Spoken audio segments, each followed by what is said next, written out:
Hi hello welcome to Brinda's tailoring. இப்போ வந்து இவங்களுக்கு வந்து கட்டிங்கில் வந்து கிராஸ் பீஸ் எப்படி போடுறது அப்படின்னு தெரியணுன்னாங்க. ஆக்சுவலாக வந்து நம்ம ஏற்கனவே வந்து அந்த வீடியோவில் வந்து சொல்லியிருக்கோம்.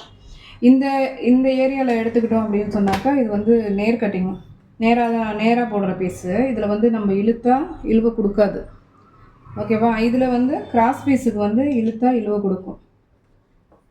ஓகேவா? இது அதனால் வந்து கிராஸ் பீஸ் ரவுண்டு நெக்குக்கு இப்படி போடும்போது கிராஸ் பீஸு தாராளமாக போட்டுக்கலாம். கழுத்துக்கு ரவுண்ட் நெக்கு அப்படி வைக்கிறோம் அப்படின்னா கிராஸ் பீஸு இப்படி தான் போடணும். இப்போ இது வந்து ஒரு 1 இன்ச்சிலேருந்து 1.25 இன்ச்சு வரைக்கும் எடுத்துக்கலாம்.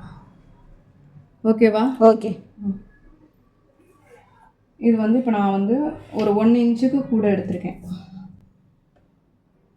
1.25 இன்ச்சு எடுத்திருக்கேன். இந்த அளவே வச்சுக்கோங்க. இந்த அளவுக்கு வச்சுட்டு உங்களுக்கு தெரியல அப்படின்னா கண்டிப்பாக ஸ்கேல் வச்சு நீங்கள் போட்டுக்கோங்க. 1.25 இன்ச்சுக்கு இப்படி கிராஸ் போட்டுக்கோங்க. இதே வந்து பானைக்கு அந்த மாதிரி போடுறோம், பானைக்கு வந்து கிராஸ் பீஸ் வைக்கணும் அப்படின்னா கழுத்துக்கு பீஸ் கொடுக்குறப்போ நேர் கட்டிங்கில் தான் வரணும். இப்படி நேராக தான் வரும். அதனால் வந்து இப்போ ரவுண்ட் நெக்குங்கிறப்போ நம்மளுக்கு வந்து இந்த பீஸு கிராஸ் பீஸில் வச்சாவே ஓகே தான். இதுக்கு வந்து 3 லென்த்து தேவை இல்லை, ஆனால் எக்ஸ்ட்ரா இருக்கட்டுமேனு இப்போ 3 லென்த்து போட்டிருக்கேன். இப்போ இது 1, இது 2, இது வந்து 3 இது போட்டிருக்கேன் நான். ஆனால் இந்த 2லேயே வந்து நம்ம கழுத்தோடது முடிஞ்சு போயிடும் அந்த லென்த்துக்கு.